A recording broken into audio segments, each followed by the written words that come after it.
Zarathek moved through the purple jungle like a silver shadow. Her blue skin gleamed in the alien sunlight that filtered through the thick canopy above. She had been hunting for 3 days on this strange world called Kepler 442b. The planet was known for its deadly creatures and harsh environment. Most hunters avoided this place, but Zarathek was not like most hunters. She was Velnari, one of the greatest warrior races in the galaxy. Her people had conquered dozens of worlds and defeated countless enemies. Zarathek herself had killed monsters that would make other species run in terror. The cybernetic implants behind her ears hummed softly as they scanned the area for any sign of her prey. Today she was hunting something special. The local reports spoke of a creature that had been killing the mining teams. It was smart, they said. It used tools and set traps. It moved like a ghost through the deadliest parts of the planet. The miners called it the Shadow Beast. They offered a fortune to anyone who could kill it. Zarathek stopped next to a massive tree with bark like black metal. Her enhanced vision picked up strange marks on the trunk. They looked like claw marks, but something was wrong about them. They were too precise, too organized. No wild animal made marks like these. She knelt down and touched the ground with her gloved hand. The dirt had been disturbed recently. Something had passed this way not long ago. Her scanning equipment showed traces of metal and organic compounds mixed together in an unusual pattern. Whatever made these tracks was unlike anything in her vast database of creatures. The Velnari Huntress followed the trail deeper into the jungle. The trees grew thicker here and the light grew dim. Strange sounds echoed through the forest. Somewhere, in the distance, she heard the roar of one of the planet's apex predators. It was a sound that would freeze the blood of most beings, but Zarathek smiled. She lived for moments like this. As she walked, her mind drifted to the old stories her grandmother used to tell. Stories about a race called humans. According to the legends, humans were beings of incredible stubbornness and impossible courage. They supposedly fought against odds that would crush any rational species. The stories said humans never gave up, no matter how hopeless things became. But humans were just myths, stories told to children to teach them about bravery. No such race had ever existed. The galaxy was vast, but the Velnari had explored most of it. They had never found any trace of these legendary humans. If such beings had ever lived, they were long dead. The trail led to a clearing where something amazing had happened. The ground was torn up from a massive fight. Huge gouges in the earth showed where something with claws the size of swords had struggled against an opponent. But there were no bodies, no blood, no signs of what had won the battle. Zarathek activated her analysis equipment. The readings were confusing. There had definitely been one of the planet's giant predators here. But the other combatant was a mystery. The traces showed tool use, fire, and what looked like explosive devices. But what creature on this primitive world could make explosives? She found her answer at the edge of the clearing. Sitting against a rock was a figure that made her breath catch in her throat. It was roughly humanoid, but smaller than a Velnari. It wore strange clothing made from animal hides and metal scraps. Its skin was pale pink, not blue like her own. And it was clearly intelligent. The figure looked up as Zarathek approached. Its eyes were an unusual brown color, and they showed no fear, only curiosity. It spoke in a language that her translation implants took a moment to process. "Well, hello, there," the figure said in a calm voice. "I was wondering when someone like you would show up." Zarathek studied the being carefully. It matched some of the descriptions from the old legends, but that was impossible. "What are you?" she asked in the common galactic language. The figure stood up slowly, showing no aggressive movements. It was clearly female and much smaller than Zarathek had first thought. "My name is Amy Rodriguez," she said. "I'm human." The word hit Zarathek like a physical blow. Human! The legendary race that existed only in children's stories. But here was a being claiming to be exactly that. It was either lying or insane. "Humans are myths," Zarathek said firmly. "They never existed." Amy tilted her head and smiled. "Well, that's interesting because I'm standing right here." She gestured to the torn-up clearing behind her. "And I just finished having a disagreement with one of your local wildlife." Zarathek looked at the clearing again with new eyes. If this small being had fought one of the apex predators and won, then either she was lying about the fight or she was much more dangerous than she appeared. "Prove it," Zarathek demanded. "Prove you are what you claim to be." Amy picked up a strange weapon from beside the rock. It looked primitive compared to Zarathek's plasma rifle, but it was clearly effective. The human had survived on this deadly world for who knew how long. "I've been stranded here for 3 months," Amy said. "My ship crashed in the eastern mountains. Since then, I've been living off the land and dealing with the local fauna." She gestured toward the jungle around them. "Your shadow beast was just the latest in a long line of things that wanted to make me their dinner." Zarathek's mind raced. The mining reports had said the shadow beast had been active for exactly 3 months. Could this small being really be responsible for all those deaths? Could the legends actually be true? Amy shouldered her weapon and looked directly at the tall alien hunter. "I know what you are, too. Zarathek of the Velnari. Your people's reputation reaches even to the far colonies where humans live." She paused, and her expression grew serious. "The question is, what are you going to do about finding a real live human on this backwater planet?" Zarathek stared at the small being who claimed to be human. Every instinct told her this was impossible. Humans were legends, stories, myths told around fires to inspire young warriors. They were not real flesh and blood standing in a jungle, clearing talking to her.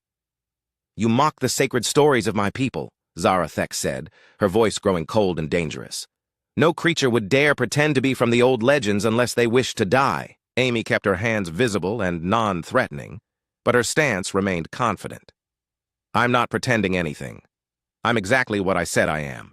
Human, from Earth originally, though I've spent most of my life on the colonial worlds." The Velnari Huntress began to pace around Amy in a slow circle. Her cybernetic implants scanned the human continuously, analyzing everything from bone density to muscle composition. The readings were confusing. This being was physically weaker than a Velnari, but somehow had survived on one of the most dangerous planets in this sector. "The legends speak of beings who fought against impossible odds," Zarathek said. "Warriors who never surrendered even when facing certain death. Creatures so stubborn they would rather die than admit defeat." Amy nodded, slowly. "That sounds about right. We're not the strongest, or the fastest, or the smartest species in the galaxy, but we're very good at not giving up when things get rough." Zarathek stopped pacing. The casual way this being spoke about the legendary traits made her anger flare even hotter. "You dare to speak of such things as if they were common knowledge. The stories of humans are sacred to the Velnari. They teach us about honor and courage in the face of overwhelming odds." "Well, I'm glad our reputation held up over the years," Amy said with a slight smile. "Though I have to ask, what exactly do your stories say about us?" The question caught Zarathek off guard. For a moment, she almost found herself wanting to share the old tales. But this was clearly some kind of trick or test. No real human would need to ask about human legends. "I will not play your games," Zarathek declared. "You are either a fraud or a creature so deluded that you believe your own lies. Either way, you have insulted my people and my ancestors." Amy's expression grew more serious. "I'm not trying to insult anyone. I'm just trying to figure out how to get off this planet and back to human space. I don't want any trouble with the Velnari." "Too late for that," Zarathek said. She reached for her weapon but stopped short of drawing it. "You have already given insult by claiming to be something you cannot be. Honor demands satisfaction." Amy sighed and adjusted her grip on her own weapon. "Let me guess. You want to fight me to prove some kind of point?" "I challenge you to ritual combat," Zarathek announced formally. "If you are truly what you claim to be, then prove it in battle. If you are lying, then you will die as all liars should." Amy looked around the clearing thoughtfully. "What exactly does this ritual combat involve? Because if you're thinking about a straight-up fight, I should mention that you've got about 6 inches and 50 pounds on me, plus all that fancy tech." Zarathek felt a moment of confusion. The human seemed to be accepting the challenge, but was also pointing out obvious disadvantages. Most beings would either refuse outright or boast about their abilities. This casual assessment of odds was unexpected. "Combat is combat," Zarathek said. The strong survive and the weak perish. If you are truly human, then you should welcome the chance to prove yourself against a worthy opponent. Amy nodded slowly. Okay, I can see your point. But I've got a counter-proposal. Instead of just fighting each other, why don't we make it more interesting? What do you mean? Amy gestured toward the jungle around them. This planet is full of things that want to kill us both. Instead of a single fight, let's have a series of trials. We hunt together in the most dangerous places on this world. Whoever proves themselves the better survivor wins. Zarathek considered this proposal. It was unconventional, but not without merit. And what would the winner gain from such trials? If I win, you acknowledge that humans are real and you leave human space alone, Amy said. If you win, I'll admit I was lying about being human, and you can do whatever your honor demands. The Velnari Huntress found herself intrigued despite her anger. This was not how she had expected this encounter to go. You would stake your life on such a wager? I'm already staking my life just by being here, Amy pointed out. At least, this way we both might learn something useful. Zarathek thought about the mining reports. The shadow beast had been incredibly clever and dangerous. If this small being really was responsible for those kills, then perhaps there was more to her than appeared on the surface. Very well, Zarathek decided, but I choose the hunting grounds.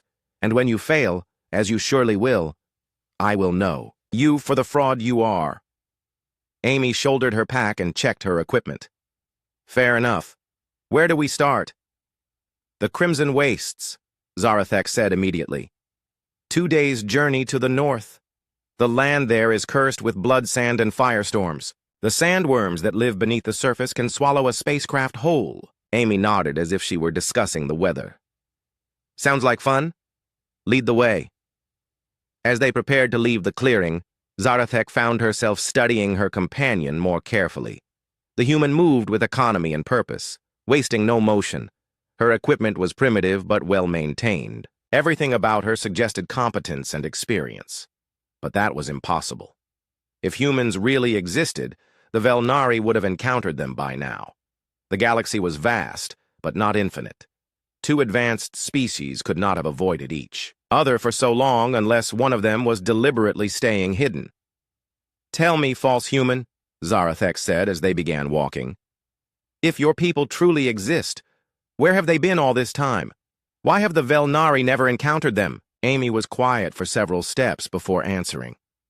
Maybe they have encountered us. Maybe the stories you tell about humans aren't just legends. Maybe they're history. The words sent a chill down Zarathek's spine. She had never considered that possibility. The legends spoke of events in the distant past, before the current era of Velnari expansion. Could there be truth hidden in those old stories? Impossible, she said firmly. The legends speak of humans disappearing beyond the edge of known space. If they had survived, we would have found them. Amy smiled, but there was something sad in her expression. The galaxy is bigger than you think, Zarathek, and sometimes the best way to avoid a fight is to make sure it never happens in the first place. They walked in silence after that, each lost in their own thoughts. Behind them, the clearing where they had met slowly filled with the sounds of the jungle returning to normal. Ahead lay the Crimson Wastes and the first test of their strange agreement. Neither of them knew it yet, but their encounter would change both their peoples forever. The Crimson Wastes stretched out before them like a sea of blood-colored sand. The air shimmered with heat waves and toxic gases that made breathing difficult even with protective gear. In the distance, massive dunes shifted and moved as the sandworms beneath the surface went about their endless hunting. Zarathek stood at the edge of the wasteland and activated her environmental suit. The advanced Velnari technology would protect her from the worst of the heat and poison. She looked over at Amy, expecting to see fear or at least concern on the human's face. Instead, Amy was calmly unpacking a collection of cloth strips and small containers from her pack. She began wrapping the cloth around her boots and lower legs, then applied some kind of paste to the exposed areas of her skin. "What are you doing?" Zarathek asked. "Local plant extract," Amy explained as she worked.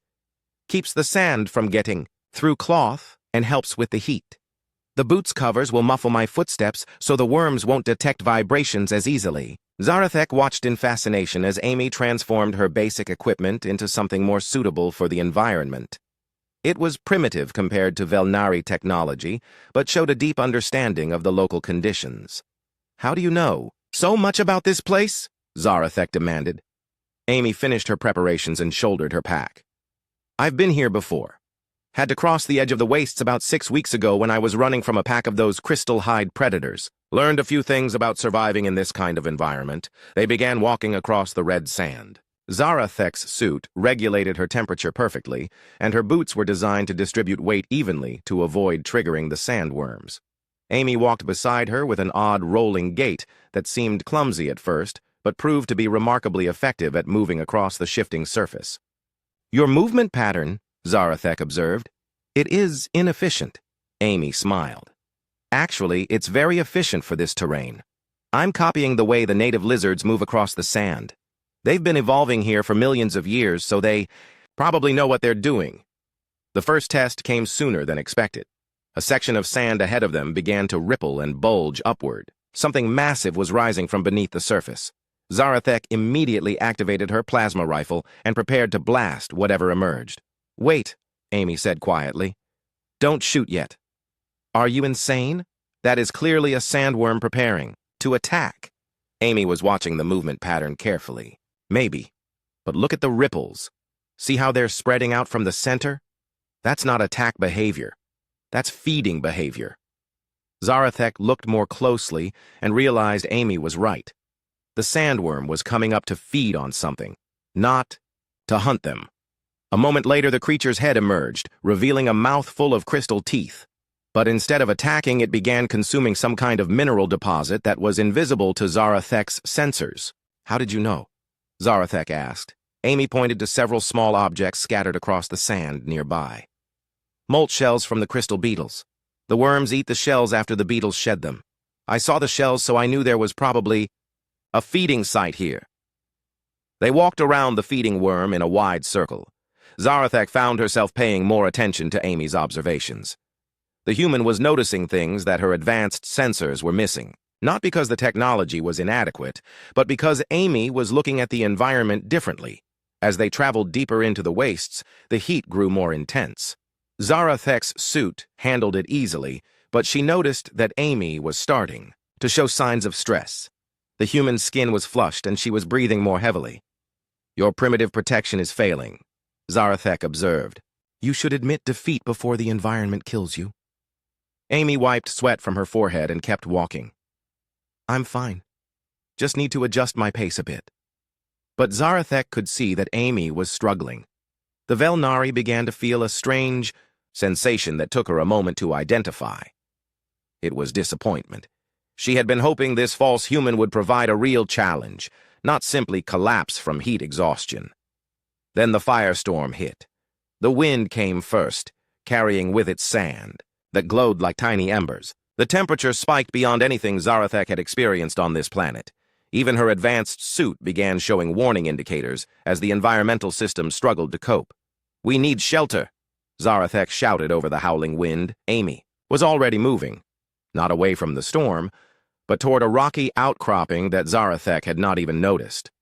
The human reached the rocks and immediately began digging into the sand at their base. "Help me with this," Amy called out. Zarathek joined her, and together they excavated a shallow depression against the rocks. Amy then pulled several reflective sheets from her pack and began arranging them to create a crude shelter. "Get in," Amy ordered. They huddled together in the tiny space as the firestorm raged around them. The reflective sheets deflected most of the heat, while the rocks provided protection from the wind. Zarathek realized that without Amy's quick thinking, they would both have been in serious danger. "How did you know to do this?" Zarathek asked. Amy was monitoring the storm through a small gap in their shelter. "I studied the weather patterns when I first arrived. Firestorms always follow the same basic structure. High heat, lots of wind, but they only last about 20 minutes. Sure enough, the storm began to subside after exactly 18 minutes. When they emerged from their shelter, the landscape had changed. The sand had shifted into new patterns, and several new feeding sites had been exposed. Your knowledge saved us both, Zarathek admitted reluctantly. Amy packed away the reflective sheets. Just experience. You learn to pay attention to details when your life depends on it. As they continued across the wastes, Zarathek found herself watching Amy more carefully. The human was clearly struggling with the heat and the difficulty terrain, but she never complained and never slowed down. More importantly, she was constantly observing and learning from everything around her. When they encountered their second sandworm, Amy's behavior was completely different. This time, the creature was definitely hunting, attracted by vibrations from their movement. But instead of running or fighting, Amy did something unexpected. She began making rhythmic tapping sounds with a metal rod against a rock.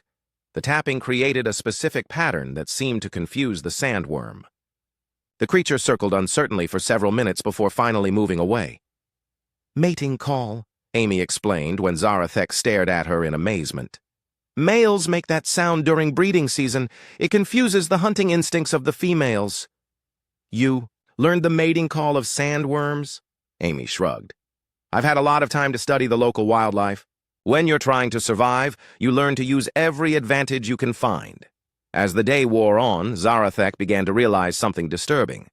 Amy was not just surviving in this environment, she was thriving. Every challenge they faced, the human had an answer for. Not always a high-tech solution, but always an effective one. The legends spoke of humans as beings who could adapt to any situation, who could find a way to survive when any rational creature would give up. Zarathek had always assumed these were exaggerations meant to inspire courage in young warriors. But watching Amy work, seeing the casual competence with which she handled problem after problem, Zarathek began to wonder if the legends might actually be understated.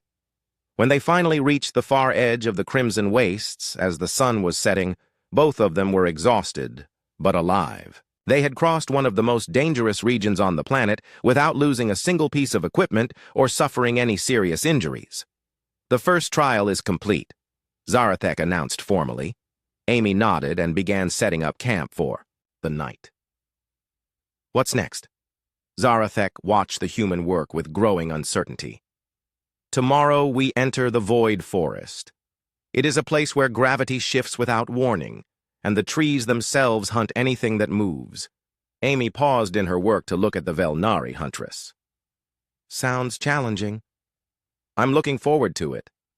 The casual confidence in Amy's voice sent another chill down Zarathek's spine. For the first time since this strange contest began, she wondered if she might have underestimated her opponent. The Void Forest was unlike anything in the known galaxy. Massive trees floated in empty space, their roots reaching down into nothingness while their branches twisted toward distant stars. Gravity changed direction every few meters, sometimes pulling sideways, sometimes pushing upward, sometimes disappearing entirely. Zarathek activated her gravity compensation system and felt the familiar hum of Velnari technology adjusting to the chaotic environment. She looked over at Amy, expecting to see the humans struggling with the impossible physics of this place. Instead, Amy was studying the movement patterns of debris floating between the trees. Small rocks and pieces of organic matter drifted in, complex paths that seemed to follow invisible rules. "There's a pattern to it," Amy said thoughtfully. "The gravity shifts follow the root systems. See how the debris always curves around the bigger roots?" Zarathek looked more carefully and realized Amy was right. Her sensors had been trying to map the gravity fields mathematically, but Amy was reading them organically, like a sailor reading wind patterns. "How can you see patterns in chaos?" Zarathek asked. Amy pointed to a cluster of small floating stones. "It's not chaos. It's just a system we don't understand yet. Watch those rocks for a few minutes and you'll start to see the flow." They moved carefully from tree to tree, using the massive trunks as anchor points when gravity suddenly shifted. Zarathek relied on her technology to compensate for the changes, while Amy seemed to feel them coming somehow, always shifting her position just before gravity changed direction. "Your people must have encountered environments like this before," Zarathek observed. Amy pulled herself along a thick branch as gravity reversed, and they found themselves hanging upside down. "Not exactly like this, but we've dealt with variable gravity fields before. Space stations with failing generators, asteroid mining operations, that sort of thing." And how do humans adapt to such conditions? Amy smiled as she adjusted her grip on the branch. Practice mostly, and paying attention to what your inner ear is telling you. Humans have pretty good balance systems if you learn to trust them. The first real test came when they encountered one of the predator trees. It looked like the others at first glance, but as they approached, Zarathek's sensors detected movement in the branches. Something large was hiding in the leafy canopy above. Them! Hunting tree, Zarathek announced, raising her plasma rifle. They use gravity manipulation to pull prey into their branches, then digest them slowly. Amy studied the tree carefully. How fast can they change the local gravity field? Very fast. Why? Instead of answering, Amy began collecting pieces of debris from around their current position. She tied them together with cord from her pack, creating a strange contraption that looked like a three-dimensional net. What are you doing? Amy finished her work and held up the debris net. Making bait. If this thing hunts by manipulating gravity, then it needs to be able to sense mass and movement patterns. Let's give it something interesting to look at. She threw the net toward the hunting tree, and immediately all hell broke loose. The tree's branches began writhing like angry snakes as it tried to track multiple objects moving in different directions. The gravity field around them shifted wildly as the tree's hunting instincts focused on Amy's decoy. Now, Amy said, and began moving quickly around the edge of the tree's influence. Zarathek followed, marveling at how Amy had turned the predator's own abilities against it. They passed safely around the hunting tree while it was still trying to figure out what Amy's debris net actually was. Clever, Zarathek admitted, but you cannot trick every danger in this forest. As if summoned by her words, the bioluminescent hunters appeared. They were creatures that had evolved specifically for this environment, with wing-like membranes that let them glide between gravity fields and bioluminescent patches that they used to disorient prey. 3 of them came at once, diving from different directions while flashing their light patterns in a coordinated attack. Zarathek fired her plasma rifle, but the creatures were too fast and too agile in the shifting gravity. Amy did something unexpected. She began flashing her own light back at the creatures, using a small mirror to reflect their bioluminescence in rapid pulses. The creatures immediately became confused, their coordinated attack falling apart as they tried to figure out why their prey was flashing back at them. Communication patterns, Amy explained as the creatures withdrew to regroup. Lot of bioluminescent. Species use light for social interaction. If you can mimic their patterns, you can sometimes confuse their hunting instincts. How could you possibly know their communication patterns? Amy tucked the mirror back into her pack. I don't. But most social light patterns have similar basic structures across different species. Rapid flashing usually means aggression or territorial. Warnings. I just flashed back aggressively enough to make them think I might not be easy prey. They continued through the forest, encountering challenge after challenge. Gravity wells that tried to pull them into crushing embrace. Predatory vines that could extend across impossible distances. Swarms of needle flies that moved like living clouds of pain. Each time, Amy found a solution that had nothing to do with superior firepower or advanced technology. She used the environment against itself, turned predators' instincts against them, or found ways to avoid confrontation entirely. But it was when they reached the heart of the void forest that everything changed. The center of the forest was dominated by an ancient tree larger than a starship. Its roots extended in all directions, creating a complex web of gravity fields that held the entire ecosystem together. And coiled around its massive trunk was something that made even Zarathek's blood run cold. The Void Serpent was a creature of legend even among the Velnari. It was said to be older than most civilizations, a living embodiment of the chaos that existed between stars. It had killed dozens of Velnari hunters over the centuries, and no one had ever managed to do more than escape from it. The serpent's eyes fixed on them as they emerged into the central clearing. Each eye was the size of a person, filled with an intelligence that seemed to encompass eons of existence.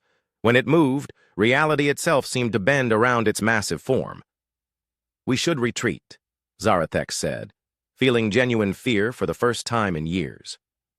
Amy was studying the creature, with the same calm attention she had given everything else. How does it hunt? What? Every predator has a hunting strategy. How does this one work? Zarathek stared at her in amazement. It is the Void Serpent. It doesn't need strategy. It simply kills everything that enters its territory. But Amy was still analyzing, still looking for patterns and weaknesses. Look at how it's positioned around the tree. See how its coils follow the root patterns? I think it uses the tree's gravity manipulation system as part of its hunting method. The serpent began to move toward them, and Zarathek felt the gravity around them start to shift in dangerous ways. Her compensation system was already struggling to keep up with the chaotic fields the creature was generating. Amy, we need to leave. Now!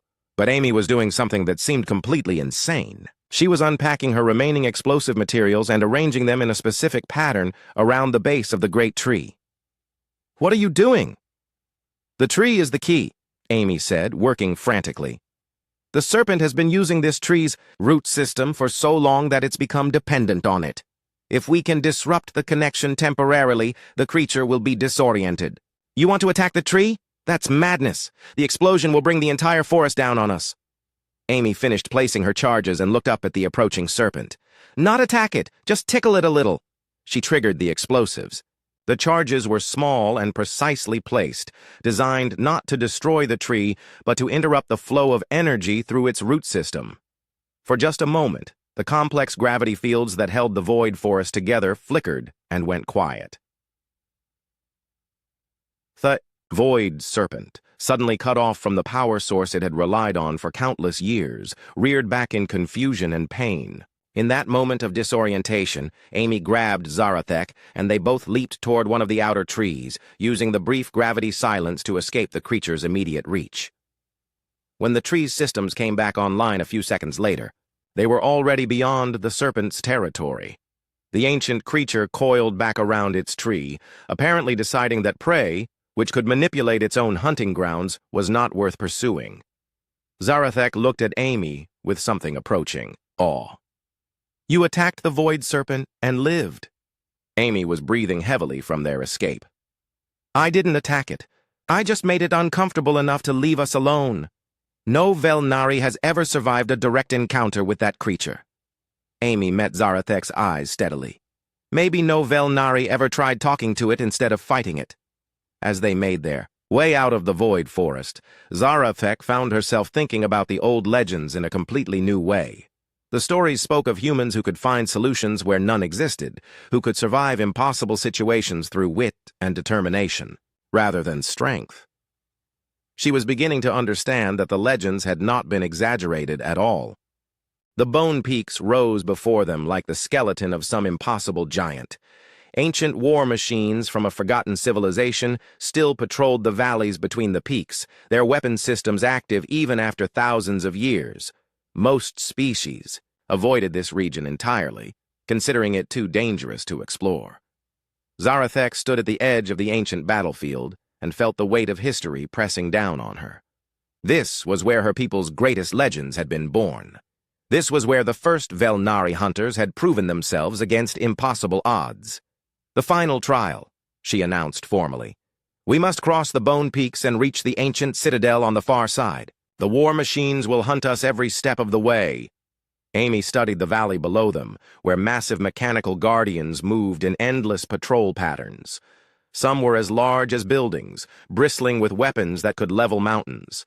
Others were smaller but faster, designed to hunt down individual targets with ruthless efficiency. What are they guarding? Amy asked. Zarathek was surprised by the question. It does not matter what they guard. They are simply obstacles to overcome. Amy shook her head. Everything guards something. Understanding what they're protecting might help us figure out how to get past them. Before Zarathek could respond, the ground beneath them began to shake. One of the massive Guardian units had detected their presence and was moving toward their position. The machine was the size of a small starship, with energy weapons that glowed like captured stars. We need to move, Zarathek said, activating her stealth systems, but Amy was still studying the approaching machine. Look at its movement pattern. See how it stops every few seconds to scan in different directions? It's not just hunting randomly. It's following a search algorithm. So? Amy began moving parallel to the machine's path rather than away from it. So algorithms have patterns. If you can figure out the pattern, you can predict where the gaps will be. She was right. By watching the Guardian's behavior for just a few minutes, Amy was able to identify dead zones in its scanning pattern. They moved from cover to cover, always staying in the machine's blind spots. Your people must have encountered similar defense systems, Zarathek observed. Amy nodded as they crept between two massive metal structures. Automated defense grids are pretty common around abandoned facilities. The trick is remembering that they're usually designed to keep out specific threats, not necessarily threats like us. They made their way deeper into the valley, avoiding the larger Guardians by staying hidden and moving only when the patrol patterns created openings. But as they approached the center of the ancient battlefield, they encountered something that made even Amy pause. The Apex Guardian was a machine unlike any other. It stood 300 meters tall and moved with fluid grace despite its massive size. Its sensors were so advanced that they seemed to anticipate movement before it happened, and it was clearly the commander of all the other war machines in the area. "That one is different," Amy said quietly. Zarathek nodded grimly. "The Apex Guardian has killed more Velnari hunters than any other single threat on this planet. It learns from every encounter and adapts its tactics accordingly." Amy studied the massive machine for a long time, without speaking. Finally, she asked, "How long has it been active?" "Since the ancient wars ended. Perhaps 10,000 years. 10,000 years of fighting and learning from every encounter," Amy mused. "It must be incredibly intelligent by now. Intelligent enough to be nearly impossible to defeat," Zarathek confirmed. But Amy was smiling in a way that made Zarathek nervous. "Maybe we don't need to defeat it. Maybe we just need to communicate with it." "Communicate? It is a war machine designed for killing." Amy began unpacking her equipment. "Every intelligence wants something, even artificial ones. 10,000 years is a long time to spend fighting. Maybe it's tired of the war." Zarathek watched in amazement as Amy began assembling what looked like a primitive communications device. "You cannot seriously believe that machine will stop fighting just because you ask it to." "Maybe not," Amy admitted. "But what if the reason it's still fighting is because no one ever told it the war was over?" Before Zarathek could stop her, Amy activated her device and began broadcasting a simple signal toward the Apex Guardian. The massive machine stopped moving immediately and turned to focus all of its sensors on their position. "Amy, what have you done?" The Apex Guardian began walking toward them with ground-shaking steps. Its weapon systems powered up, energy crackling around gun barrels that could vaporize a city block. But it did not fire. Instead, it stopped just outside weapon range and began broadcasting its own signal. Amy's device translated the machine language into something they could understand. Identify purpose of communication attempt. The Apex Guardian. Transmitted. Amy took a deep breath and responded. "To inform you that the war you were designed to fight ended 10,000 years ago. Your creators are gone. Your enemies are gone. You have been fighting ghosts for millennia." There was a long silence. Then the machine responded, "Impossible! War continues. Intruders detected regularly." "Those aren't enemy soldiers," Amy explained patiently. "Those are explorers and researchers from younger civilizations. They're not part of the ancient conflict." Another pause. Longer this time. The massive machine seemed to be processing this information. Finally, it transmitted, "Provide evidence of war conclusion." Amy looked at Zarathek. "Do you have any historical records of the civilization that built these machines?" Zarathek reluctantly accessed her ship's database and shared the relevant historical files. The Apex Guardian analyzed the data for several minutes before responding. "Data confirmed. Original conflict parameters no longer relevant." The machine paused again. "What is primary directive now?" Amy smiled. "That's up to you. You've been guarding this place for 10,000 years. Maybe it's time to explore what lies beyond these peaks." The Apex Guardian stood motionless for a long time. When it finally moved, it was not to attack, but to step aside, clearing a path toward the Citadel. "Safe passage granted," it transmitted. "Exploration of alternative purposes will be initiated." As they walked past the enormous machine, Zarathek felt her entire worldview shifting. You ended a 10,000-year conflict with words. Amy shrugged. Sometimes the best solution is the simplest one.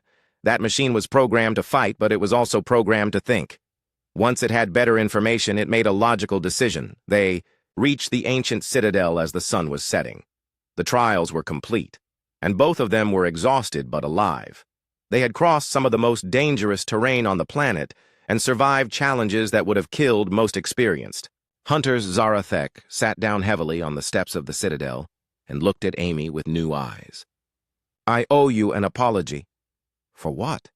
For doubting what you are. Zarathek paused, then continued. The legends of my people speak of a great war in the distant past. A war between the Velnari Empire at its height and a species called humans.